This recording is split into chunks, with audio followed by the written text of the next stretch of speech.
our stories to lift each other, give hope to push us further, and encourage one another.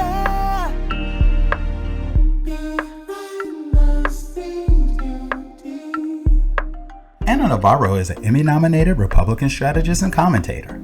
Anna served as a part of the transition team for Florida Governor Jeb Bush in '98 and was co-chair of the National Hispanic Advisory Council for John McCain in 2008. As a surrogate, Anna found herself making the rounds on various TV outlets, which landed her a political commentating position at ABC and CNN. Anna's centrist views made her an anomaly in 2016, when the majority of her Republican Party jumped on board the Trump train. Anna many times found herself defending the Republican Party she once knew.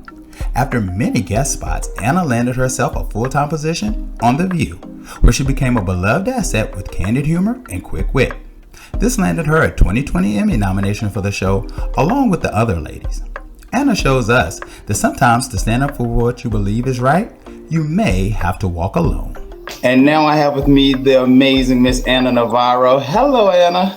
Hello, Derek. I miss you so much. I miss seeing you in the studio. I know. Our dance sessions and gab sessions. Yeah. Miss them very much. I do. So, Anna, like I was saying to you pre-interview, a lot of people really enjoy you. People love you. Every time I'm talking to people, they're always like, oh my God, I love Anna. So I thought it would be amazing to bring you on the show and people sort of hear a little bit about your background and sort of figure out who is the Miss Anna Navarro that they see on The View and CNN laying people out left and right. Jeff, it must be so nice to be a white male. What does that have America to do with it, and be Anna? able to this? That I think you just completely miss the point of what makes us wonderful here in America is that I can go celebrate St. Patrick's Day and that you can celebrate Cinco de Mayo or you can celebrate the 15th of September, and that does not define being American. If he wants to unite this country, he should use the bully pulpit he has now. They get to jump the line and go in front of people who are in nursing homes and go in front of people who've been risking their lives for 10 months to keep others safe, like medical workers. They get to go in front of people who are on dialysis and who are on chemo. Give me a damn break. So, Anna, tell us a little bit about your story. You're from Nicaragua. You can't even pronounce it, can you? I can't. I kept trying earlier. I was like, Nicaragua. Oh, Lord. Just pretend I'm from Cuba. I think that's just 2 syllables.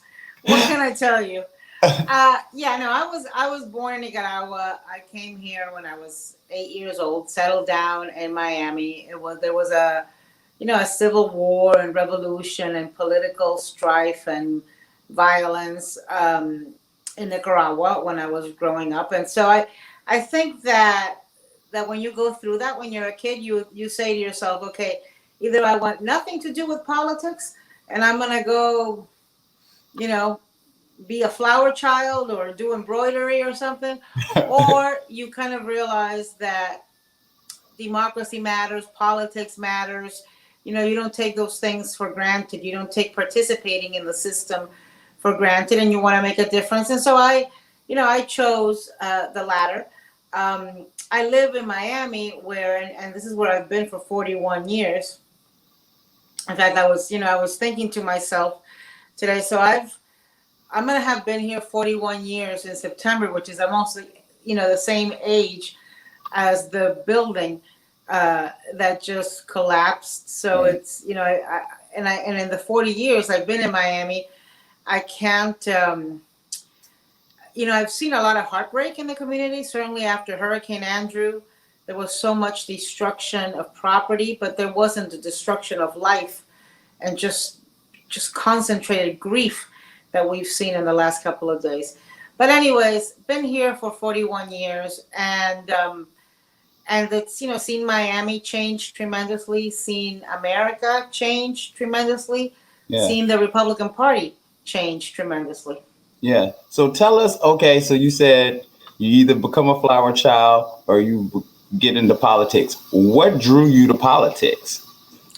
Well, Miami is a very political community, right? Because we're constantly getting influxes of immigrants fleeing from somewhere where the shit has hit the fan, whether it's Cuba or Haiti or Nicaragua or Colombia or Panama. Now it's, you know, a lot of Venezuelans, Argentinians, depending where there's political hotspots, where there's civil wars going on, where there's armed conflict going on, where there's repression going on, we get those waves of new immigrants. And so foreign policy, politics here affecting what happens there are are great priorities for this community, and you see it, right? Because in this community, you see the Cuban rafters showing up. You see the boats full of Haitians fleeing the repression there showing up. It's very hard to be oblivious to the politics and the effects. So I think that's what drew me to it, that I was in a community where it was very important, and it was very important in my family. Like most exiles, you know, the first few years of exile, you always think this isn't going to last. I'm only going to be here for 6 months. And you keep thinking of your homeland and going back to your homeland. And I guess at some point, it's like the switch changes, right? The dial changes like on a toaster. And you know, at least for me, I realized, well, I am home. This is home. And I know some people don't like it, but deal with it. Okay, is it me? There's a woman right here. She's a U.S. citizen and she ain't going anywhere. So all of you all who tell me to go back to Mexico, well, first of all, I'm not from Mexico. I love going to Mexico. I maybe will run into Ted Cruz in Cancun one day, but I am American and this is where I am staying. Okay, so wait a minute. I have a question, and I'm probably being like the person that don't really know. So the Republican Party, are they normally like the people that aren't really that keen on immigration and letting other people come in? You know, and I know I sound somewhat naive for some people, and some people always say to me, "Girl, they've always been what. This is who they are. This is who they've always been." But you know, that's really not the case, and parties change and leadership changes.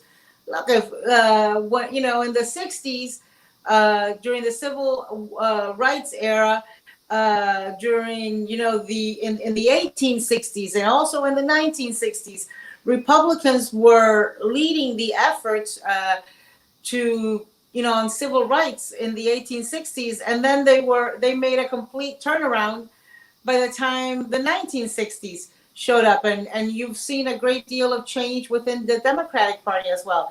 So look, I think politics, I know it's kind of like a tired idiom, but it is very local. And the Republican Party, certainly in Miami and Florida, was very different than it was in other places. While Pete Wilson was in California passing Proposition 187 and wanting to crack down on immigrants and, you know, just going all gung-ho on that, here in Florida, we had people like Jeb Bush as governor, who's, you know, who speaks Spanish, who lives in Miami, who's married to a Mexican American, who feels so very closely to the Latino community. I had, you know, Congress people like Lincoln Diaz-Balart and Ileana Ros-Lehtinen, the first Latina elected to Congress. They were all Republican. Senators like Mel Martinez. And so it was it was maybe we were living in our own little bubble, but it was different. Now it feels like the entire damn thing has gone crazy, right? I mean, it's bad.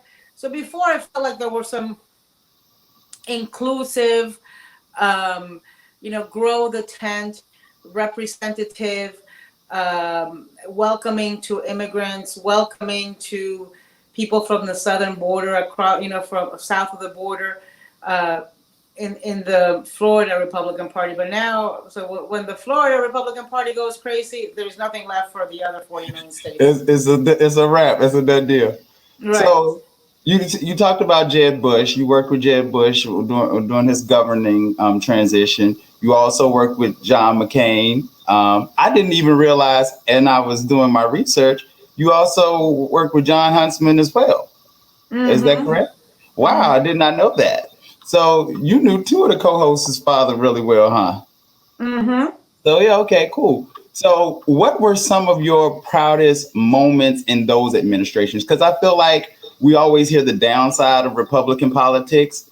But what are some of your proudest achievements working alongside those men? Well, look, with Jeb, I really felt that he tried to have a representative government, and it was it was a great focus on education and trying to equalize the playing field. I'm not telling you he got everything right. I'm not telling you he was infallible in some of the decisions he made, but he certainly tried, and I think his heart was in the right place.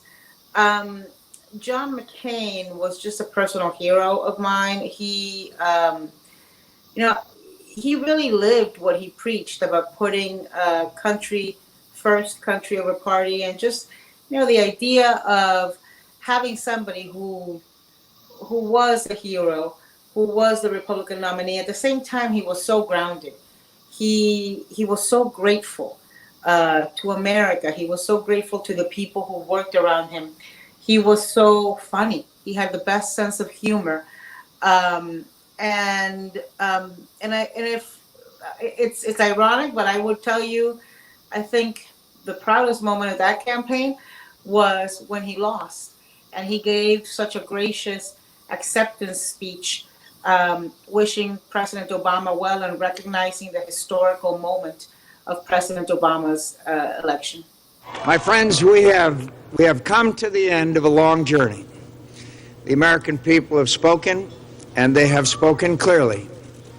A little while ago, I had the honor of calling Senator Barack Obama to congratulate him, to congratulate him on being elected the next president of the country that we both love. In a contest as long and difficult as this campaign has been, his success alone commands my respect for his ability and perseverance.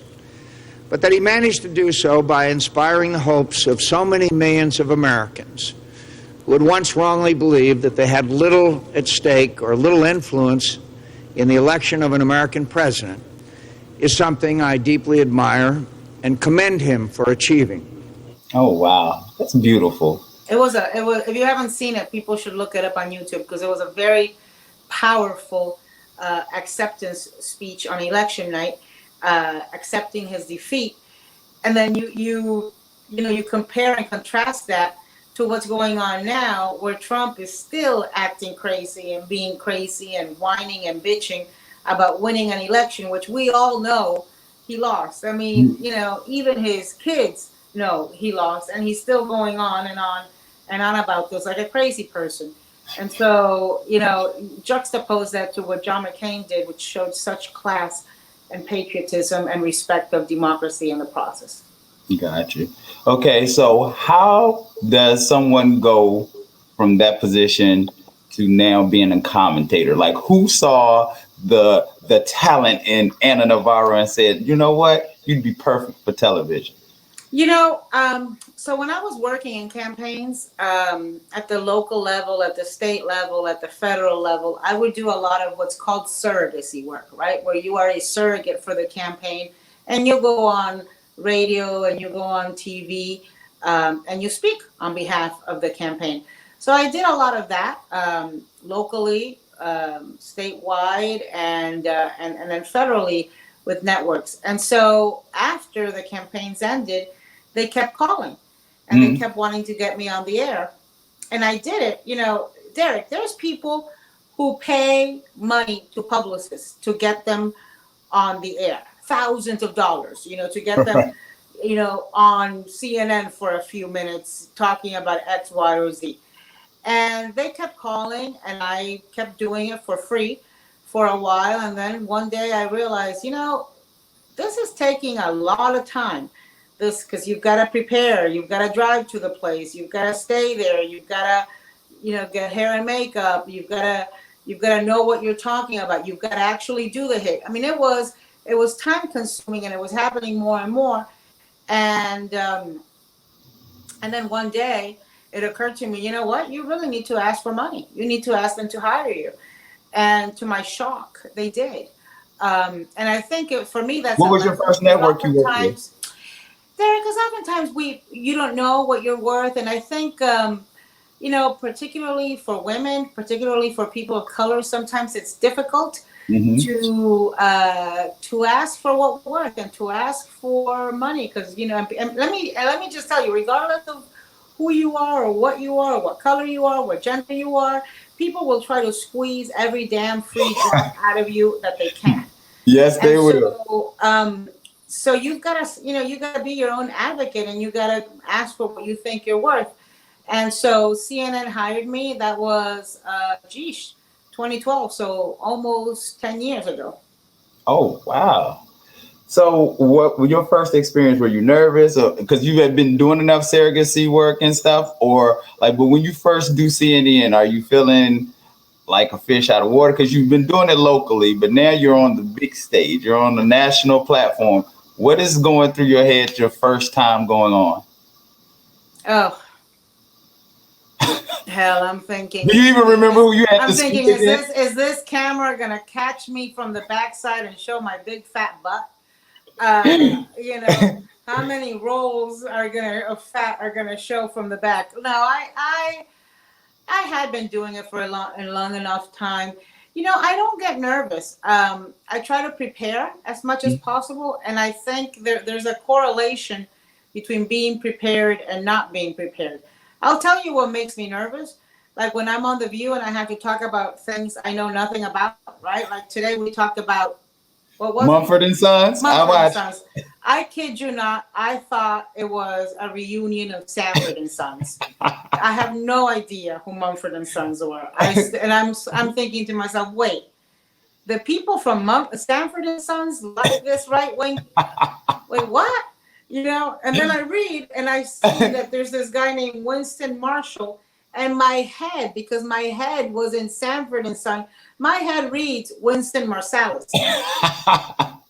And I'm thinking, Winston Marsalis is standing up for this guy who people think is a controversial right wing kind of, troll and fat. What? Right. But then, so obviously somebody had to set me straight. But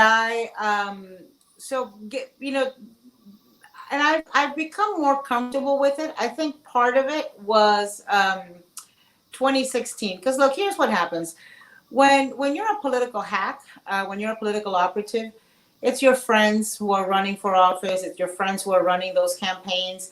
And you wake up every morning to a steady stream of emails with talking points and media guidance. And when something happens, there's these, friends and surrogate emergency crisis management calls. And so that's why sometimes when you turn on the news, regardless of, what network it is, and you hear people talking, they're all saying the same thing. They're all using the same words. They're all using the same phrases, the same statistics. It's because they're all reading from the same hymnal. They're all reading from the same media talking points. In 2016, I wasn't supporting anybody. I couldn't stand Donald Trump. I couldn't stand him before he started running for president. I always thought he was tacky. Right. I mean, those ties. Oh. Anyways, and so I wasn't getting the media talking points. I wasn't, and I wasn't getting prodded by friends in the campaign because I didn't have any friends in the campaign, because Steve Bannon is no friend of mine. Right. Or Jared Kushner, or all those people that Trump lifted a rock, scraped the bottom of the rock, and that funds that fell, he put them in the White House and he put them to run his campaign. I didn't know them. Right. And so I wasn't getting directions. I wasn't getting, because when your friends are running campaigns, if you don't say what they want you to say, they shun you. Oh, wow. They taser you. They give you all sorts of flack for it. And so it came across, I think, as very authentic. And in a way, it was a breakthrough, because it was different. From what I was saying was different than what they were hearing from everybody else. And I think viewers recognized it as the real, unvarnished, unplugged, unfiltered me being authentic, instead of giving them a pre-packaged regurgitation of somebody else's media talking points. Listen, you You definitely brought the entertainment to the conversation, especially with your nail filing during the conversation on CNN. And watch what Anna Navarro did while he was speaking and making his point. Even if I were to grant you that, okay, the point is the illegal alien crime rate should be zero. It should be, you can do your nails. What was that time like? I've been using gel nails since then, and I love them so much. They last so long. What was the moment like I could for almost you, wash Anna? dishes and nothing. Well, not that I wash a dish, Right. I haven't washed a dish. I love dishwashers. But loading dishwashers as much as I can do. But these gel nails have changed my life. Oh my gosh.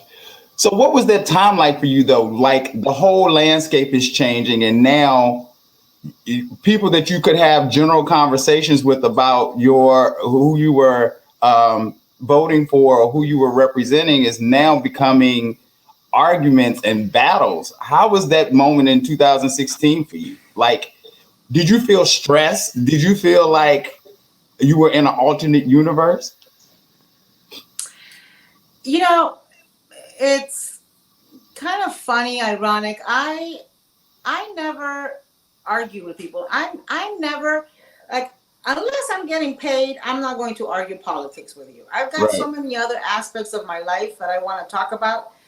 But I was shocked and hurt initially that people who I've known for a long, long time, friends who I've known for a long time, personal friends, not just political ones, all of a sudden would see me at a restaurant and turn their face or pretend they didn't see me, or they would say nasty. Friends of mine, really close friends, would say, would be Twitter trolls and say really nasty things to me. And I'd be like, why are you going on Twitter and saying all this nasty stuff about me when you know where I live and you know what my phone number is? You can pick it up and you can, say all these things to me in person. And so it was hurtful. It was disappointing. But then, then you kind of realize, not everybody's going to love you. Right. You've got to be true to yourself and you've got to say exactly what you feel and what you think. And if a friendship is dependent on you agreeing on politics, then it ain't much of a friendship. Right? Friendship should be dependent on you agreeing on values, on you agreeing on hopes and dreams and aspirations and kind of, not on. I mean, if you're going to stop being my friend because all of a sudden Donald Trump is Jesus Christ superstar and I think he is the Antichrist, then it ain't much of a friendship. Right. Understood. Okay, so let's talk about you coming to The View. How did that come about? I started coming to The View a long, long time ago. Barbara Walters was still there. Dude, I was there sometimes during the fights between Whoopi and Rosie. Woo! Fireworks. Fireworks. That was some fireworks. I started coming when Bill Gaddy was executive producer, and as a guest at first, and then and then making more regular appearances. One of the really neat things about being on The View is meeting people like you, like Karen Dupiche. People doing. When I talk about The View, I always say to folks, this is a fine-tuned machine where despite all the drama that people may be perceiving or think that's going on or may really be going on, people come in, most of them behind the cameras and show up and do their jobs and are proud to work there and do so with commitment and dedication. I love Whoopi. She's just so, there's this wisdom about her. And I think, her generosity and doling it out, because there's some people that are wise, but they don't want to impart that wisdom in others. Yeah. Whoopi, you can call Whoopi with a question, with a doubt, with something that's bothering you or feeling you, and she'll give you advice. I'm sure that happens to you. Joy is so pithy and funny, and her God, I love Joy. Freaking hilarious. Everything about Joy is hilarious. Yeah. Steve doing the camera work, her husband, and the dog, and I mean everything. He's hilarious. There's such, there's Sunny, who I admire tremendously for her tenacity, for the way she believes, her principles and convictions, and man, she never gains weight. She pisses me off. That's because she pisses me off. She's never hungry. She's never hungry. How does that work? Listen, I don't know, because I'm always hungry. Derek, I'm trying. I just tried. I've been with these people lately. I've been meeting people who've lost all this weight, intermittent fasting. So I thought, like a few days ago, okay, I'm gonna start this intermittent fasting. Man, I can't make it past like today. I made it to 10, 11 a.m. And I was so cranky before. At 10, 11, I was like, give me that croissant. Because I was, I think the combination of perimenopausal and intermittent fasting, it's like Godzilla on steroids. I feel you. I do want to ask you this question. There are a lot of times there are Republicans that are very adamant that I'm so diehard Republican that I will never vote for a Democrat. But you have voted for Democrats in the past. I read in when I was doing my research, because I do my research for this show, that you consider yourself more of a centrist, where you definitely will. You're bigger about the bigger picture than just trying to make sure you stay true to a group. Well, we're not sheep, right? Right. We're human beings. We've got individual will, and we've got intellect, and we should do our research, and we should vote for the people who most reflect our values. And I don't have to agree with you on everything on policy. Look, I love John McCain, and he and I disagreed vehemently on some issues. Like at that time, remember, we're talking 2008. He and I disagreed on issues like equality and gay marriage. Mm-hmm.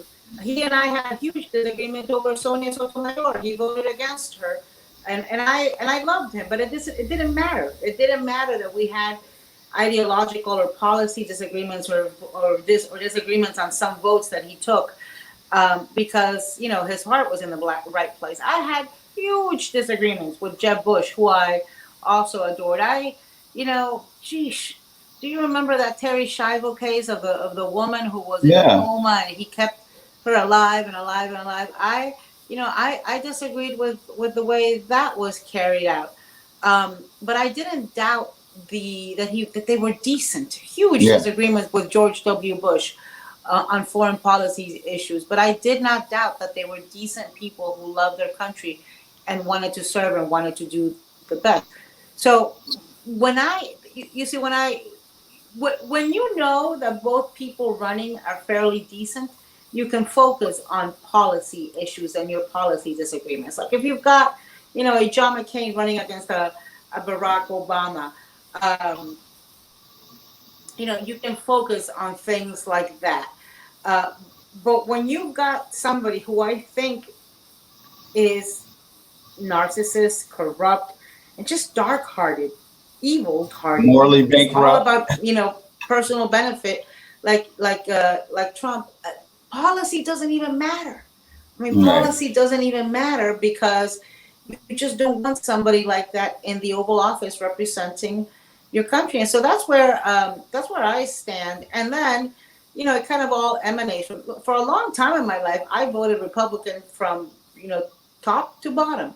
Mm-hmm. But not for me. Donald Trump is unacceptable. He is unacceptable, and those people who've been accomplices of his, who've covered up for him, who've supported him, who've lied for him, are also unacceptable.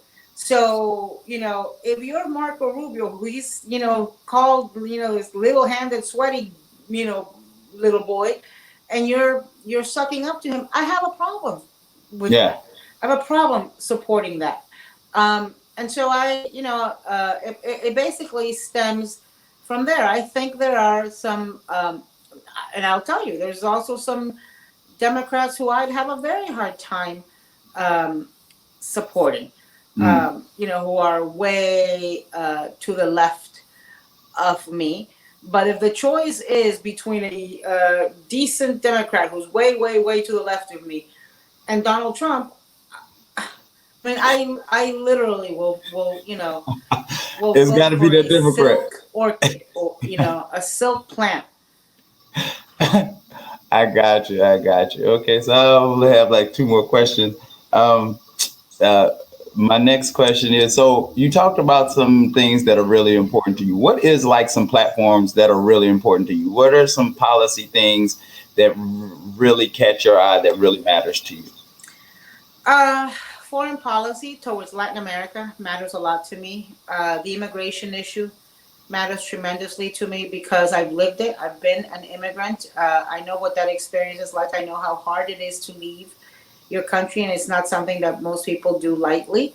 Um, and so, and those two issues that I just mentioned, Latin American foreign policy towards Latin America and immigration, I think are very related because it does, at the end of the day, amount to the root causes. What is driving people out of their homelands? Um, Guns, Derek.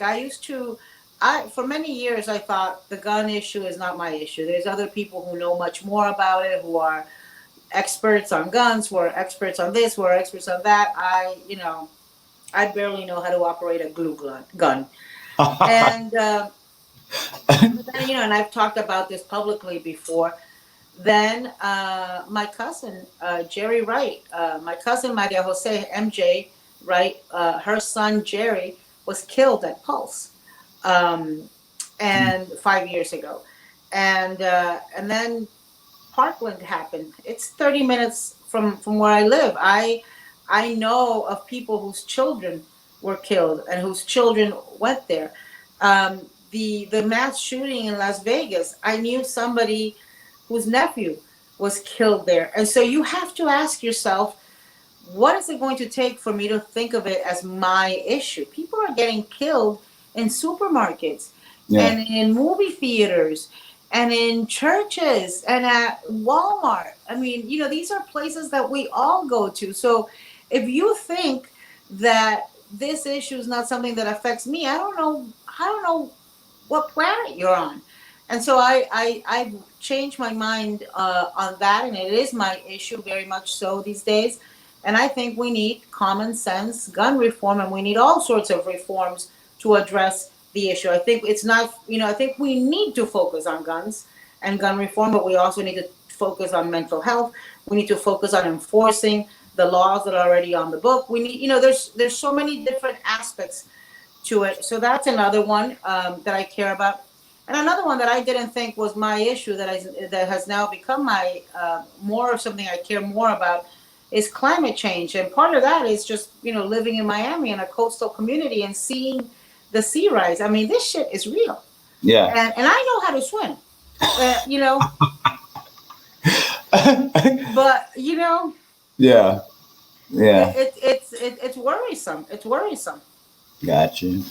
Okay, so on a lighter note, because this is behind the scenes beauty, I would love to ask you, what are some of your beauty faves, something that you like to pamper yourself with? What's something that is a relaxation moment for Anna?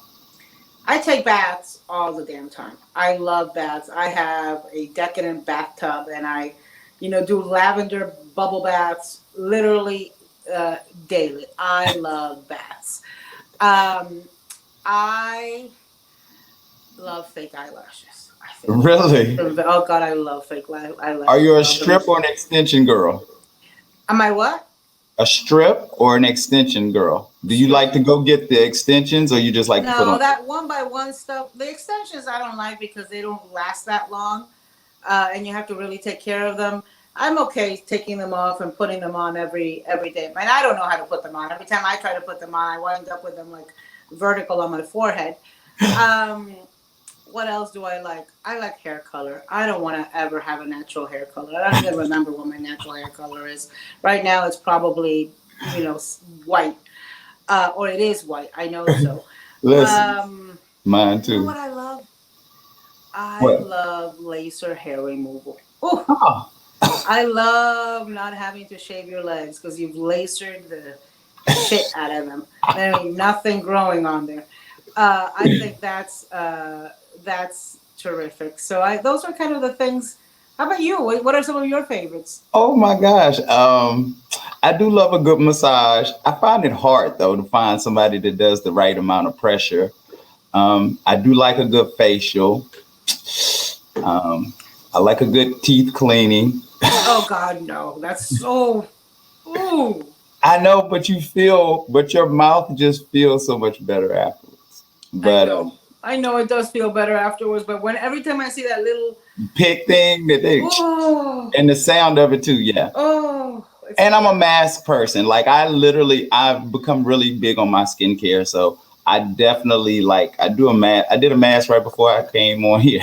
oh, you're glowing, honey. You're glowing. Thank you. Thank you. You are too. I love you so much, Anna. I thank you for doing this. Like I said, so many people love you. Your personality just exudes I warm. don't even recognize you with a shirt on. Lately, every time I see you, it's on Instagram, and you're like half naked. I knew you were gonna do that. I knew it. I always have a shirt on, most of the time. I love you. Okay, sweetheart. I hope to see you soon. Yes, definitely. Say hello to your Haitian sister, will you? I will. You take care, all right? Bye-bye, love. Behind the scenes beauty.